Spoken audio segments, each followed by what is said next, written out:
This Old House Radio Hour is supported by the Home Depot. Whether you're tackling a kitchen upgrade, organizing your garage, or building out that back deck, it's important to keep your projects on track. Fast, free delivery from the Home Depot makes it easy to keep things moving in the right direction. If you're just starting out or you're stuck in the middle, the Home Depot has same-day and next-day delivery, so you can get what you need fast. Maybe you need a tool, more materials, some extra paint and supplies, or a battery to power your way through that project. Whatever you're working on, get fast, free delivery from the Home Depot. How doers get more done. Order select in-stock items by 4 p.m., subject to availability. Stop turning your thermostat up to broil. From LAist and APM, American Public Media, it's This Old House Radio Hour. I'm Jen Largis. Find out where your home is losing heat and how to seal it for good. One simple fix could save you hundreds of dollars this winter. If you look up at the top of the foundation wall and you see a bunch of spider webs and you know you cleaned them last year, but they're back, you are absolutely a good candidate for an energy audit. For Pulitzer Prize-winning writer Jeffrey Eugenides, houses reveal who we are. For my writing, I seem to always write about houses. I need to know, where are these characters? Where are these family members in the house? How do they move? Where are they coming from? It helps me imagine. Do you have a kitchen or bathroom with floors you can't stand? Peel and stick flooring is an easy way to make them look new again. All of this, plus we're answering your home improvement questions at 877-864-7460. Coming up next. It's This Old House Radio Hour. I'm Jen Largis. Do you find that no matter how much you turn up the thermostat, your house still feels cold?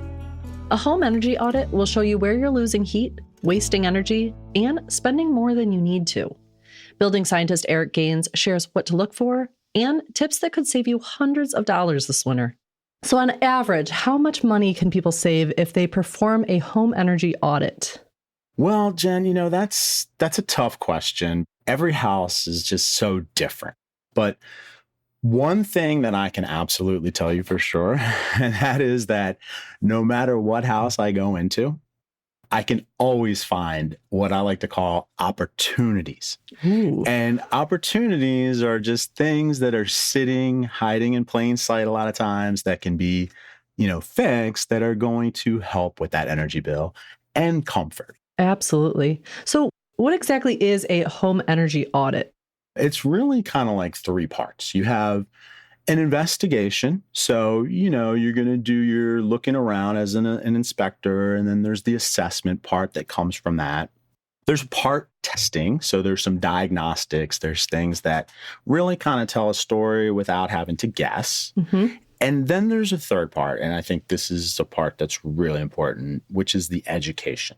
A homeowner is supposed to get educated and sort of learn about some of these building science principles that aren't too terribly hard to understand. And once you know, it's like that's the battle right there. Knowledge is power. Exactly. Exactly. That is true. What are you looking for when you're performing a home energy audit? There are 5 things that you can look for that will give you sort of a clue as to whether if you actually get an energy audit, it's going to be worth it to you or not. Okay. So those 5 things are, if you have a really high energy bill and low comfort, you know that you probably are a good candidate for an energy audit. Spider webs. If you're down doing laundry and you look up at the top of the foundation wall and you see a bunch of spider webs and you know you cleaned them last year, but they're back, great telltale sign that you are absolutely a good candidate for an energy audit. And actually, spider webs anywhere where the house touches the outside. So you could even look at the attic hatch, sometimes the pull down stairs, sometimes in corners near light fixtures and other things. And the idea there is that if there's a big enough crack that those spiders are getting in, there's also air coming in and going out. But it's also spiders, they make webs instinctually where there's air flowing. Because where air flows, bugs, other insects take those paths as well. So it's a great way for them to create their little ecosystem. Yeah. Wow, interesting. Yeah. And you want to take a peek in your attic. So this is number 3. Just take a quick peek up there. And if you see the joists, you see a lot of framing, you can see light fixtures, then you know you're probably a good candidate for an energy audit. If you have a complicated house, meaning you have high ceilings and what we call knee walls, so that path that the insulation needs to take is all over, then probably getting an energy audit will be helpful, because then you can get somebody who's seen it a few times and can kind of direct you and give you some good guidance. And last but not least here, check your ductwork. Ductwork, I see it so often. It's just neglected. And it's such an important part of your house. It's like your veins in your body. So it's carrying, air, and your veins carry, blood. So it's all very important stuff. That's my tip for people. How can you tell if windows are effectively keeping, let's say, the outdoor elements out and the indoor elements in, your heating and cooling? As a former window contractor, I've definitely been on both sides of the coin here. So unless a homeowner has windows that are clearly, unable to close and lock properly, they can see daylight. Windows, they are usually not the problem. But really, the big things that are going to make a difference in a person's comfort, in a person's energy bill, they're all up in the attic and down near the foundation. So do you have any tips for listeners when it comes to insulating their attic or their basements? Don't get too caught up on what material. Be more focused in on the fundamentals, sealing the house well, and getting the R value, the insulation, that thermal boundary to where it's recommended for your specific area. Eric, do you have a simple fix for doing your own home energy audit? Yes. If you have recessed lights in a ceiling where there's attic space above, then you may want to go on to, whatever shopping, online shopping or your local hardware store.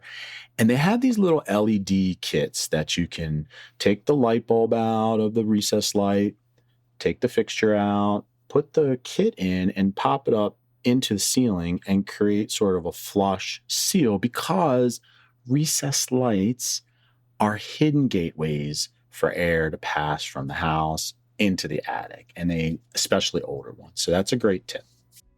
Well, Eric, thank you for your expertise. We appreciate you being here today. Yes. Thanks so much for having me, Jen. I really appreciate the opportunity.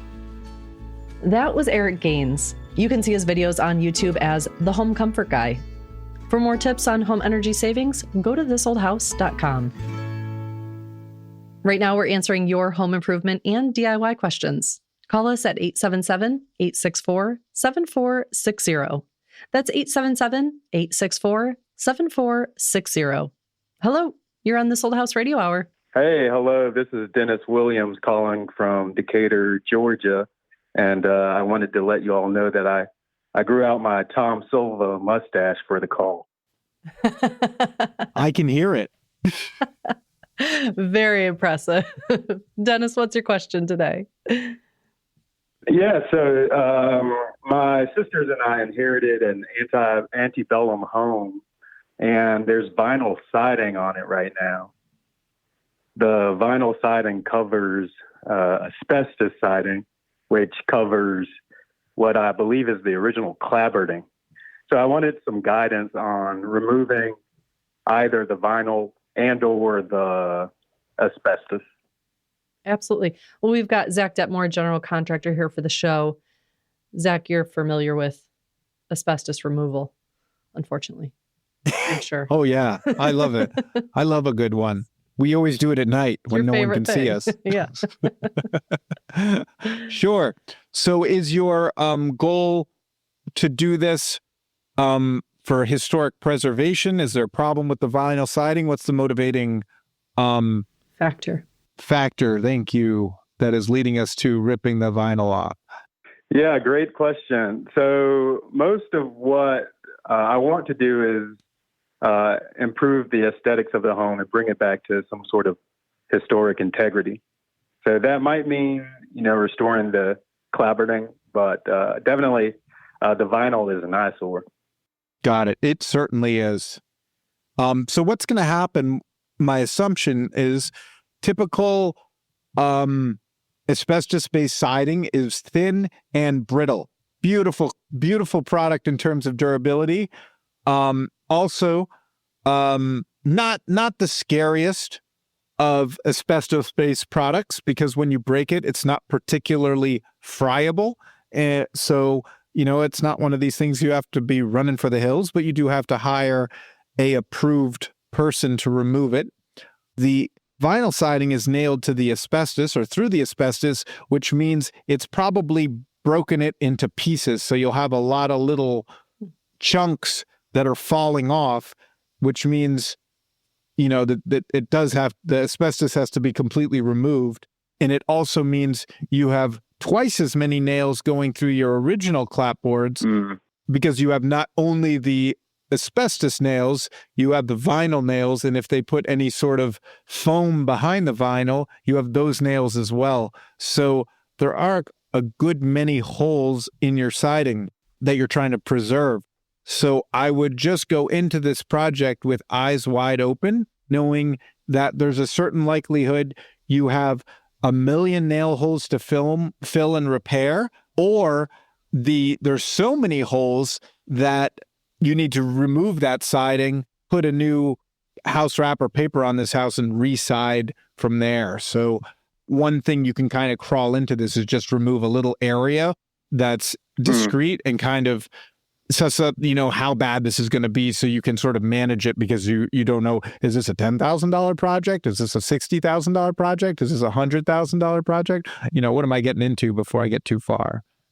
God, those numbers sound terrifying. Those are the numbers you chose?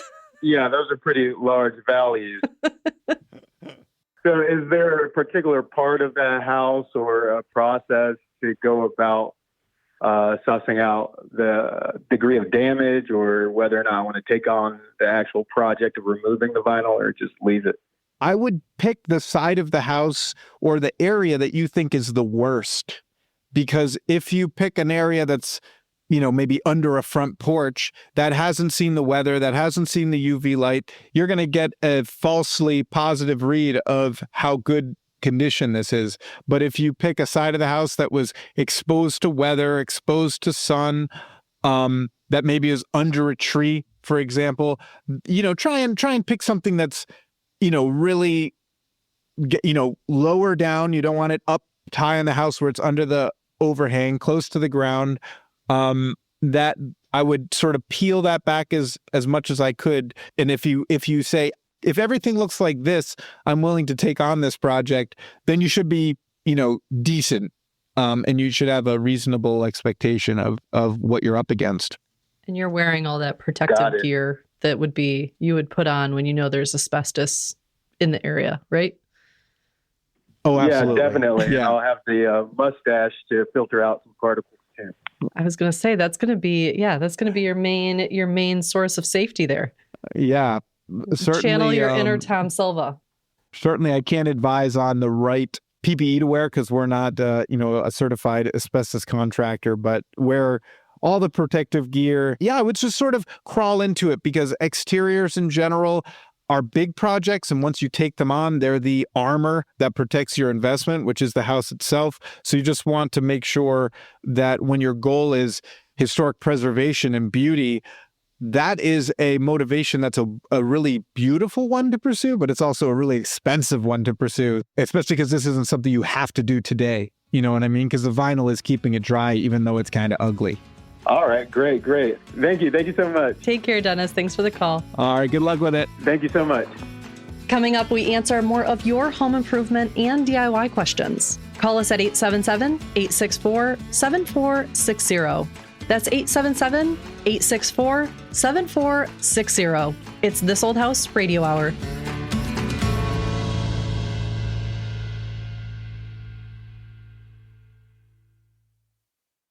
This Old House Radio Hour is supported by the Home Depot.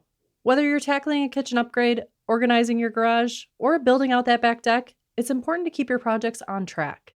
Fast, free delivery from the Home Depot makes it easy to keep things moving in the right direction. If you're just starting out or you're stuck in the middle, the Home Depot has same-day and next-day delivery, so you can get what you need fast. Maybe you need a tool, more materials, some extra paint and supplies, or a battery to power your way through that project. Whatever you're working on, get fast, free delivery from the Home Depot. How doers get more done. Order select in-stock items by 4 p.m., subject to availability. If you love to travel, Capital One has a rewards credit card that's perfect for you. With the Capital One Venture X card, you earn unlimited double miles on everything you buy. Plus, you get premium benefits at a collection of luxury hotels when you book on Capital One Travel. And with Venture X, you get access to over 1,000 airport lounges worldwide. Open up a world of travel possibilities with the Capital One Venture X card. What's in your wallet? Terms apply. Lounge access is subject to change. See CapitalOne.com for details.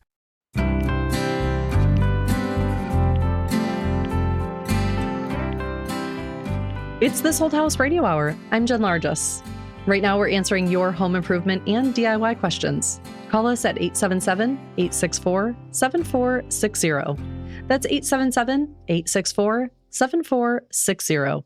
Hello, you're on This Old House Radio Hour. Hi, this is Monica White from Tampa, Florida. Hi, Monica. What's your question today?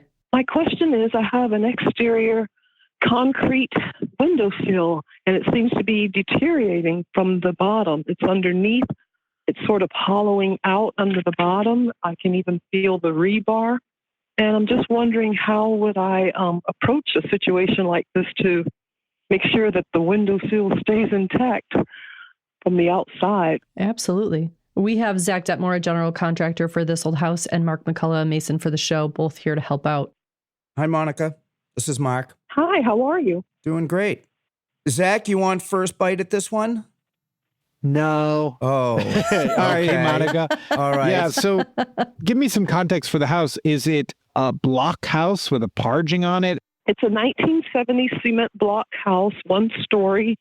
It was built in about, I think, the early 70s, 71, 72-ish, around that time. The length is looks to me to be about 8 foot, possibly 12, but the portion where the repair, or if we just didn't yank the whole thing off and put on a new one, if that's the suggestion, or to come up underneath where all of the deterioration is and fill that in. Is there any cracking in the top of it, or it's just sort of blowing out the bottom? It's all from the underneath. I barely knew it was there. What caused me to look at it was because it was chipping away on the face part of it. Right. So, Monica, where is the weather side? Where's the weather coming from in relation to the house? Well, the wind blows basically from north to south where we are. The rain comes all the time in Florida around here, but this is not the north side, if that's what you're referring to. Yeah. This is the east side. Okay. The morning sun side of where this is located. Okay, so we see this quite a bit up here in the north, and we see it in the sills that do not have what we call a riglet that's cut into the bottom of the sill. So when the water runs down the sill, it'll hit the face of the sill, and then it actually curls under the sill to the bottom side and causes a pocket of erosion, which is what I think I'm hearing is happening to you. That's a wind thing. So the wind will actually blow that water up under the sill, and the erosion has nowhere else to go but kind of dig out, because once it goes under that sill, if you have a riglet cut in there, the water just drips. So anytime we do a sill, Zach, at the bottom of the sill, we'll go in an inch. Oh, wow. And then we'll cut a riglet that's a 1/2 inch deep. And then when the water swings around the face and the wind wants to blow it up underneath, it hits that riglet and then just drips. When they don't have riglets, it starts to just eat away the bottom of the concrete. Just a drip edge. Get that water to drop down, basically. That's it. And on a good rain, you can actually see it in operation. And you'll see the water sneak under. It's a wind-blown rain that just erodes.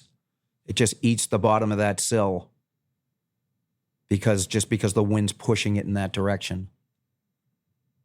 And the cure-all is simple. It's just the drip edge. Mother Nature is crazy. Very, very, as not to state the obvious, but sometimes, and no pun intended here, but sometimes I'm blown away. Yeah. Wait a minute, That's Zach. really You're not falling down laughing on that. I thought that was... No. That was my best shot right there, by the way. I liked it, but I just That's all I feel had. I feel a little silly for not thinking about that. I have this false assumption that because masonry is less prone to rot. Yes. And it does such damage, especially in Florida where they're so close to the ocean. Mm-hmm. And through my experience, I'll give you the short answer. They have a lot of materials that do repair that, but it's never been super successful. So the short answer is not repair, but replace, which is not as daunting as it sounds. That sill will come out with a hammer, which is easy enough. But the form work to mimic the other sills in the house is pretty standard. And if it's not standard, they can be made easily to mimic the existing. So my suggestion would be replacement as opposed to any type of repair. And you'll be happy as heck. It'll never be a problem that you'll have to deal with again. Oh, yeah. Okay. Well, good deal. It's not one of those foam kind of fake No. type things, is Nope. it? No. Okay. A good carpenter can make a form to mimic just about anything.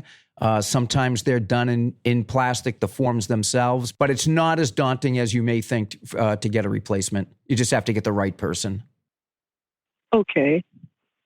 All right. Well, good deal. Appreciate that, and I will take it from there. All right. Well, thank you for calling, Monica. All right. Bye now. Bye-bye. Right now, we're answering your home improvement and DIY questions. Call us at 877-864-7460. That's 877-864-7460. Hello, you're on This Old House Radio Hour. Hi, this is Kristen. I'm calling from Solana Beach, California. Hi, Kristen. What's your question today? Well, I live in a townhome and I have an open staircase with about 14 steps on it that are carpeted. And when I'm coming down the stairs, I would say the first 6 steps are very creaky. And I'm wondering if there's any way to repair the creakiness without completely redoing the staircase. Okay. Well, we've got Zach Detmore, a general contractor for the show, here on the line to help us out. Yeah, I think we can fix this one, Kristen. Great. When you say open, what specifically is open on the stairs?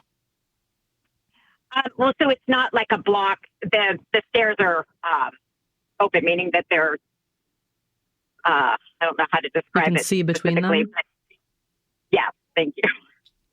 I gotcha. Like there's no riser, the thing you would kick when you're coming up. Correct. And the carpeting is on the tread, sort of wrapping the whole thing, and you can see under it. The whole thing.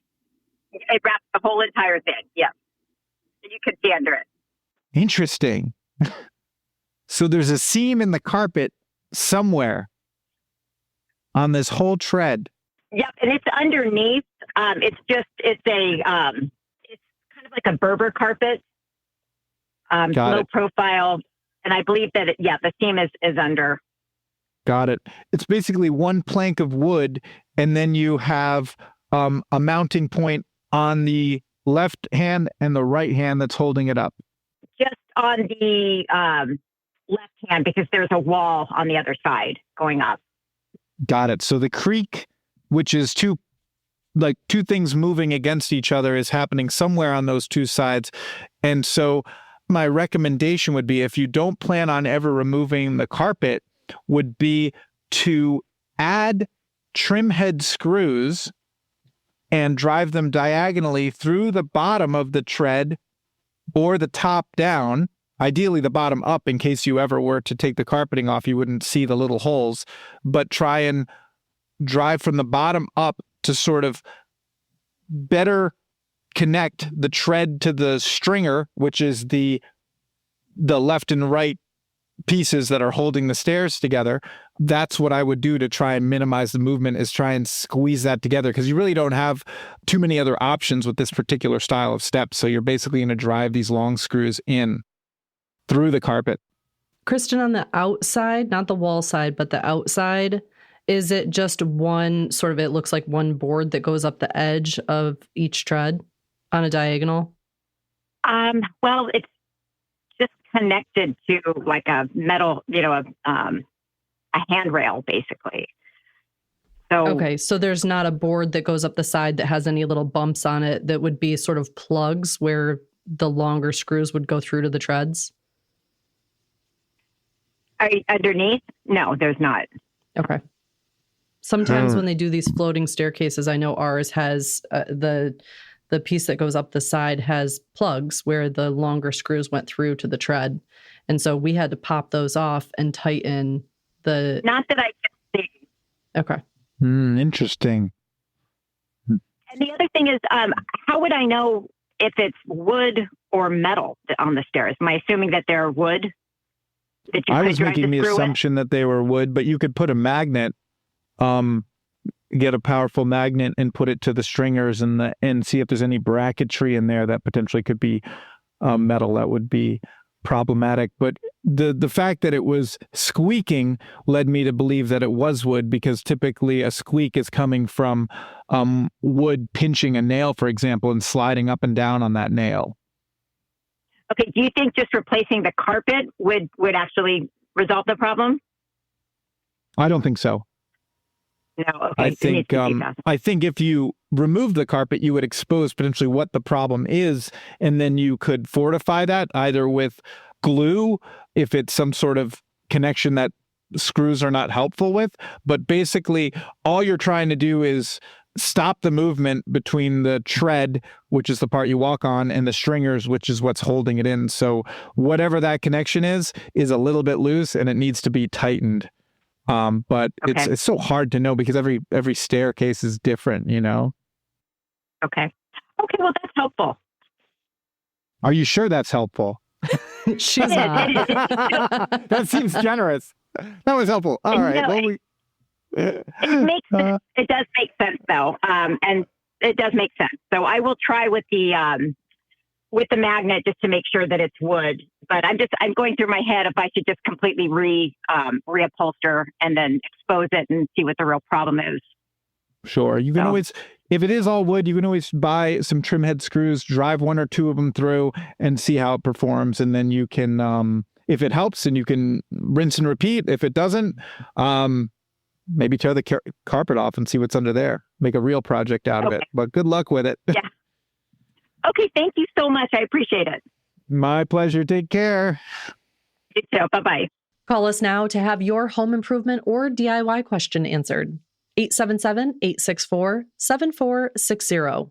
That's 877-864-7460. Hello, you're on This Old House Radio Hour. Hi, this is Daniel Chodas. I'm calling from La Crescenta, California. And Daniel, what's your question? I am trying to figure out how I can power my house in a blackout, which this fire season promises to offer me. Mm-hmm. I have an electric car, and the internet tells me I can power the house for 3 to 4 days with my Nissan Leaf. As it happens, the plug that I'm supposed to use for that purpose is the fast charging plug, and it's just had a recall. So my question is, how can I use the Leaf or any battery to power the house? And then I should tell you that I had an electrician wire a separate circuit for a generator or battery to power the house. That was a couple of years ago.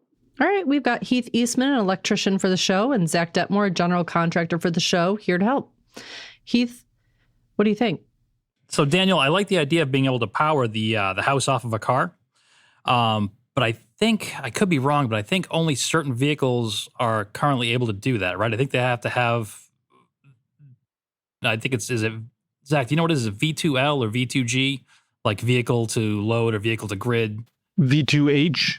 That's right. And apparently my Nissan Leaf is in fact set up for that purpose. I don't know what that means about the car. You're supposed to be able to do it with my 2020 Nissan Leaf. Okay.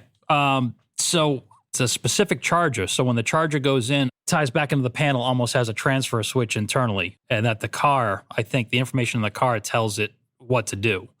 I think it's very specific to the vehicle or to, I don't know if you can just buy third-party ones that work for anything. It's a little concerning if they're having the recall on that Nissan one for you.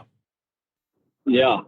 We've done a lot of future-proofing where, similar as you would add a car charger, would put in conduits for this and sort of run it to maybe, I'm speculating we run it to where a transfer switch would be typically. So did the charger you have actually have that ability as well? Do you know that, if it was set up for it? All I know is that the Nissan Leaf has a V2H capability out of one of the ports. I understand that I have to get an inverter, right? But I'm wondering if, in the meantime, till they do this repair to the Leaf, I could do it with any other battery, because there are solar batteries advertised for $4,000 and $6,000 that are supposed to power your house. You want to be careful with some of that. I mean, they're not going to run quite as long as you think they're going to if they're in that price range. Usually something that's going to run and power your house for any length of time, they tend to be a little more expensive. Okay.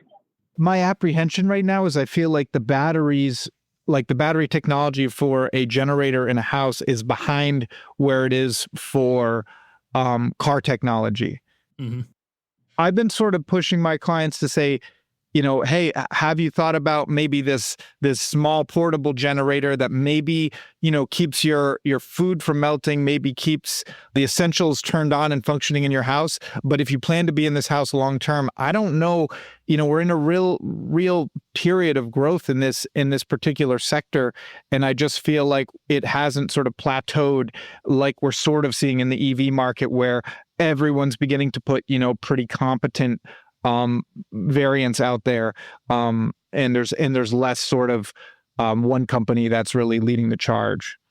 But that's not necessarily the answer you want to hear, I'm sure. I think the car is a good way to go. I mean, you've got a giant battery in that car that's already set up for it. If you have that vehicle, it's not a bad way to go to buy all the components for the Nissan and have that installed. Okay. He said he had a circuit set up for to power his house through this. Is it specifically set up for battery power, or could he ever opt in for just a regular generator? Daniel, what do you know what they ran or what they did or what you had done? All I know is he installed a circuit to my board, my panel for the house. Yeah. And it actually goes down to a little box, and there's no plug in that box because we didn't know what kind of device I was going to use to power the house. All right. So they just ran a wire from the panel over to a junction box and then just left it for future use, depending on what you had to tie in. Yeah. Yeah. So there are a lot of different ways you can tie that stuff in. So if he's already kind of set up, though, if someone's starting to set him up but hasn't set up the full connection, what is the cost difference to go with just a whole home generator that kicks on automatically? I mean, it depends on, if they only ran a single wire over a whole house generator, automatic generator is going to be a completely different setup than it sounds like what they ran. Okay. It sounds like it's set up for a portable, which would be very quick and easy to install and plug in and keep you going during, a power outage. I see. That's what it sounds like. So they probably ran a certain size wire to a breaker, put the box out there, and then you could put a power inlet that would plug, that generator cord and let you connect into the house through a transfer switch or an interlock. But man, it's tough where you have a really big car battery sitting right there. Generators least expensive, quick and easy, portable, get you going and get the basics going. But I'd be tempted to look into seeing how much it would cost to complete the connection for the Leaf. Very good. Point taken, and I appreciate it. Thank you. Thanks for the call. I appreciate it, Daniel. Good luck, Daniel. Okay, thanks for your time. Bye. Coming up, Pulitzer Prize-winning novelist Jeffrey Eugenides shows us his old house. I do remember the previous owners would show up and say, "Oh, we used to live in this house. Can we walk through the house?" They always seemed a little bit aggrieved, but they didn't say anything. It was very cozy and pleasant. It just was not decorated properly at all. That's next on This Old House Radio Hour from LAist and APM.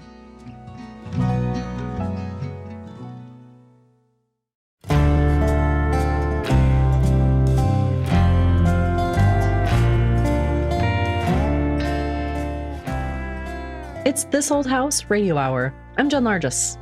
Coming up, how to transform any space with peel and stick flooring, a renter-friendly upgrade that makes a big impact on a small budget. But first, we go to Grosse Pointe, Michigan. Pulitzer Prize-winning author Jeffrey Eugenides believes that every great story begins with a house. He takes us inside the childhood home that inspired his award-winning novel, Middlesex. I'm Jeff Eugenides. I'm a novelist, and this is my old house. When I was about to enter third grade, my parents bought the house. My father was very pro-American, and he liked American colonial furniture. His idea of a house would have big white pillars in front of it and was pretty traditional. But that house was a prairie-style house. I didn't know the term then. I just knew it looked modern to me. It was completely different than the other houses on the block. It had been built in the 20s, but it was forward-thinking architecture. My first impression of it was something futuristic, not exactly like a spaceship, but closer than our old-fashioned houses had been. Some fairly important architect had designed it. His name was Alden Dow, and we just knew that he'd been an acolyte of Frank Lloyd Wright, who was famous. The house had a long, flat roof and had a kind of Japanese aesthetic to it. There were two very large weeping willow trees next to it, so it was nicely integrated with the landscape, serene. From the street, it was a light yellow, and it had a very long horizontal base, a redwood facade 2/3 of the way up, with the two mammoth weeping willow trees around it. It just looked very odd, like an elongated shoebox. It looked very natural, and big plate glass windows all in the front. Once you were in the house, you would look out and see the street and nature brought into the house because of the extensive use of glass. There was a flat patio that was also encircled with a redwood railing that extended from the second floor. And that really seemed like a spaceship. You would come out and it would wrap around the house. That's what I noticed as a kid, were all the nice places to climb, to hide. There were strange crevices intentionally put in the house. There's a lot of explorational possibilities for a kid. And the house in general was just one large open plan with a very big wooden console in the middle of this plan, and on one side turned into a large extensive bookcase in the living room, and on the other side it provided the wall of the front hall. To the left of that console would be the den. You'd go down it, there would be the dining room and the kitchen out back looking out to the backyard, and then the rest of it was just a very long living room with a fireplace on one end looking out at the street. 4 bedrooms upstairs, the primary bedroom at one end and the kids' bedrooms on the other end. I had my own bedroom at first, and it was a lovely room. It had a built-in window seat that was decorated with mosaic tiles, very lovely light blue pattern, and windows, and opened up on mulberry tree.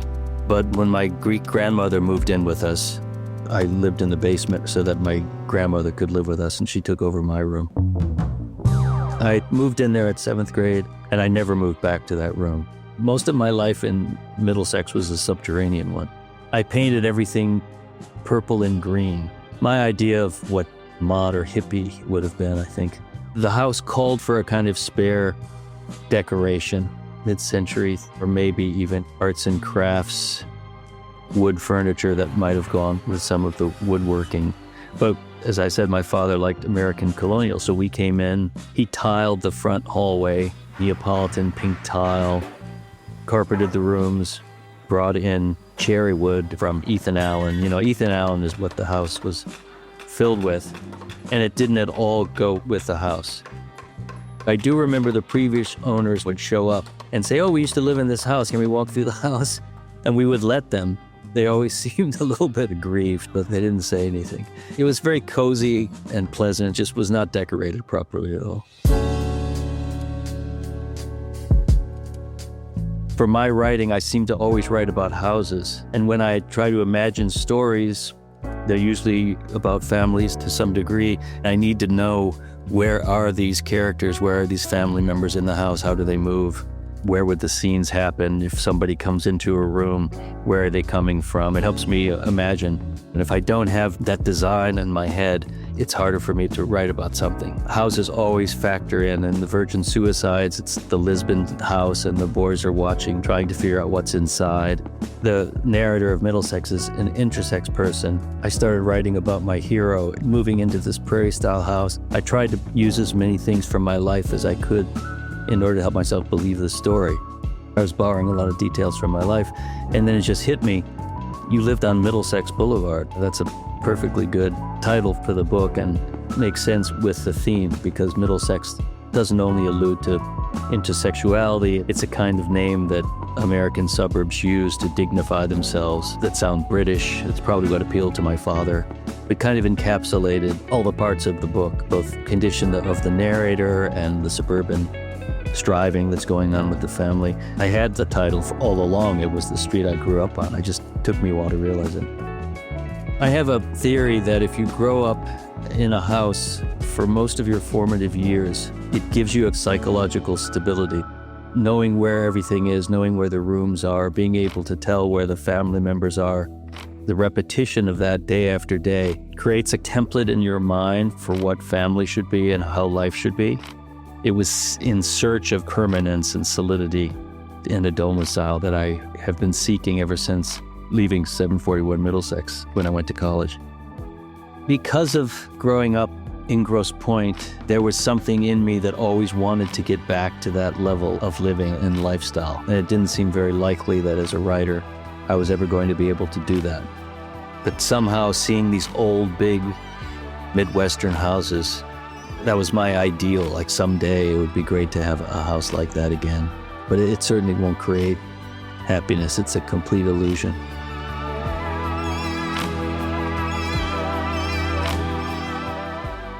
That was Jeffrey Eugenides. His books include The Virgin Suicides, Middlesex, and Bronze. Do you have a kitchen or bathroom with floors you can't stand? Peel and stick flooring is an easy way to make them look new again without having to call in the contractor. They're affordable, temporary, and pretty simple to install. Perfect for renters who want a makeover without risking their deposit. DIY creator Shelby Turner shares the best options and what to watch out for before you start. So, Shelby, how easy is it to apply peel and stick tiles? I'd say it's pretty easy, but I have been doing it for a couple of years now. I think when I first started, it was definitely more difficult. So, if you're thinking of like sort of a normal size bathroom, how long do you think it takes to install? Me today, I could knock it out in probably 30 minutes. Me, when I first started, probably 4 hours. Yep, a learning curve. Mm-hmm. So why did you start using them? I mean, I've been renting for a while. I was living in Southern California. It was very expensive. And it's just kind of like you take the apartment that you can get. You're not so concerned about the finishes of the cabinets and the floors and everything like that. And so we prioritize location over that. And just with the thought in mind, like, I can change this, I can change that.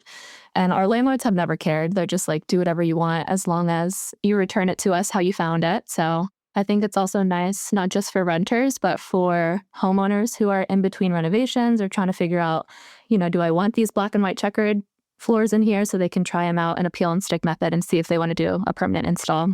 Absolutely. And so then as a renter, do you need to remove them before you go? How easy is that? Well, so I started off the very first time I did it, I did not put a protective barrier underneath, like in between the original surface and the tile. So it was very difficult because all of the adhesive from the tile got onto the floor and I had to scrub it with a spin brush and use vinegar and Goo Gone, and it took days to get it all off. I did get it all off, but it took days. But now I do a barrier between, so it's super easy. It just comes up in like one sheet almost. It feels like the tiles would adhere fine to whatever your protective surface is, but because it's a solid sort of detached, because it's not like glued down to the floor in any way, does that mess with the peel and stick tile, sort of buckling or having any adherence issues? From my experience, it didn't. I think the trick that I've kind of learned over the years is just first of all, your floors or your surface needs to be super clean. So scrub it, get it really clean so that it has something, it can adhere really well. I have like a spin mop and I just really, really get in there. Make sure it's dry. I usually let it dry for at least probably 3 hours so that there's no residual like cleaner or moisture on there. The success of these projects is definitely in the prep work, I feel. Yes, absolutely. Do you feel like these are durable enough for you? The ones that I've used are. I think the longest I've ever had them up is 2.5 years. And then I moved out, so I removed them. But they weren't in any position where they were about to fall apart. I think that if you take care of them and you clean them, I think they can last upwards of 10 years, I would say. My favorite material is a stone composite because it's nice and thick. It's hard to cut, but that it's a give and take because it's worth it. Yeah. So stone composite and then of luxury vinyl tile is what I recommend. They're nice and thick, and then they just last a while. But I also grout them, which definitely helps in keeping them strong because nothing's getting underneath them, no moisture's getting in there, no dirt's getting in there, so just helps in the longevity of it. Do you have to grout peel and stick tile? I'm always going to recommend it because I never want anyone to have moisture problems or mold or mildew. And what kind of grout do you recommend or do you use? I always use something epoxy based because it's bendable. It can kind of like move with the tile. So you mentioned how you prepare the floor, but if we could just sort of think through like the process of this. So you clean the floor and then what? Clean the floor and then get your protective barrier, roll it out, and I start taping the edges down. Usually I'll use painter's tape, and then I leave like a slight bit of the actual floor in between. It's a very small amount, but it's just so that the peel and stick tile has something to grip to that's not just the paper and the paint and the painter's tape, just in the off chance that it would lift. Are you thinking like an inch or more? Definitely less, maybe like 1/4 of an inch. Oh, okay. Yeah, just because, if the adhesive is going to transfer onto the regular tile, I would rather have as little as possible that I have to clean. Yep. So just a very small amount, and then start laying the tiles, and then cut out the pieces that you need to cut out, and then grout. And I also caulk the edges. Okay. So between like the very edge of the tile and the baseboard, I'll just do a thin layer of caulk there, just extra preventative so that nothing gets in between. But if you want to, you can remove your baseboard and then reattach it. And that's probably a better idea for like homeowners or renters who really know what they're doing. And so where do you start in the room? Good question. It depends on the pattern of tile. If I'm doing like in my kitchen, I just have regular wood-like planks. I just started at the very edge because it's kind of all the same type of pattern. Mm-hmm. With the herringbone, I start in the middle. And then if I'm doing like a checkered pattern, I also start directly in the center of the room because it'll allow the edges of the wall to have the same exact size cut, if that makes sense. Mm-hmm. So you don't end up with like a sliver at one side. Yeah, exactly. Or if you do, you have like the same size sliver on this side as this side. Right. So it's like nice and even. So you're laying out your tiles, you lay all your solid pieces, and then you start going to the pieces that need to be cut. Yep. And what tools would somebody need if they wanted to try taking this on? You don't really need a lot. If you have a knife, a scissor, that's kind of it. It's pretty streamlined. You got everything you need in the pack. Get your protective barrier, your tape, and I'd say that's it. I guess if you're doing the grout, you're gonna want a I don't know the name of it, but the thing that you apply grout. The float, yes, that's the one. Do you use one that's sort of probably spongy? Mm-hmm. Yeah. Okay. Like a rubber float versus a metal float. And when the time comes to, if you do decide to take these off, whether you're done renting or you're just changing the style, what's the process for lifting and removing? If I'm doing a room, there's a point where the floor ends, and where that floor ends and transitions to another floor, I typically do a peel and stick transition strip on there. And so I'll peel that off, and that's the section of the floor that's going to be the easiest to lift up because it's not caulked. So that's where I would start, and then I would just start ripping it up, and it really comes up super easily because it's just that piece of paper that's under there. So it'll rip up nicely. That's fantastic. And can you do this have you done it on different kinds of floors? If you have tile, wood, whatever's down there? I have. I had started off just doing it on flat surfaces because in my mind that made the most sense. Like a sheet vinyl or something like that. But moving into this house, it's like a big 12 by 12 tiles that are grouted. And so I was unsure if the grout line was going to show through. But I think with the thickness of the tile, plus the barrier, plus the grout, like just everything that's going on, there's no problems, no issues with the grout from the original tile. I'm also thinking too, the only thing flooring that I can think of being substrate being a problem would maybe be like a crumbly concrete floor. Like a basement. That's the only thing that I can think of. And then maybe it has moisture under there and that's not a good idea, but I don't know. Possibly. What's one detail you wish you knew the first time you applied them? If there's one thing I wish I knew, it would definitely be that I should put a protective barrier in between the original tile and my peel and stick tiles. Because when I didn't do it, it just took me so long to clean up all the mess that I had on the ground. The adhesive that stuck right to your original flooring. Yeah, because the first one that I ever did, it was a foam-backed adhesive, and it was the stone composite tile. I did it on my kitchen floors. And just the foam, it was just the pieces of foam, like thick pieces of foam everywhere. On my clothes, on my shoes, on the walls. Well, we thank you for your expertise. We appreciate you being here today. Yeah, thank you for having me. To see Shelby install peel and stick floors or any of her other DIY how-tos, you can follow her at It's Me, Shelby Turner on all the socials. And now it's time for one last thing. My favorite tool. Hey Jen, it's Zach Detmore, contractor for the show, and my favorite tool that I always keep on me is a golf tee. Actually, several golf tees. And why would you want that? Well, the anatomy of a golf tee is that it's pointy at the base, and at the top, it gets pretty wide. So anytime you have a hole that you're trying to drive a screw or nail into that is larger than the screw or nail, a golf tee is your friend. If you have a door that's sagging and the hinge isn't catching, you can just take a golf tee and put it in the hole, screw into the golf tee, and you're good. That pointiness will make it very easy for you to start. And as it grows, it's going to fill that hole and allow you to thread directly into it. If you have a towel bar on the wall and maybe it's mounted into masonry or plaster, same thing. You can just drive it in there and then thread directly into it. So it's just a good thing to have as a homeowner. Once you understand the capabilities of the golf tee, it will surprise you the silly problems it will fix.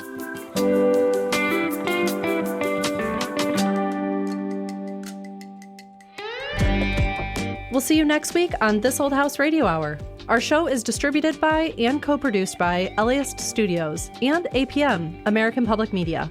This Old House Radio Hour was created and produced by Ember 20. Listen to new episodes of the podcast every Tuesday on your app of choice. You can follow This Old House on all the socials at This Old House, all one word. We'll see you next week.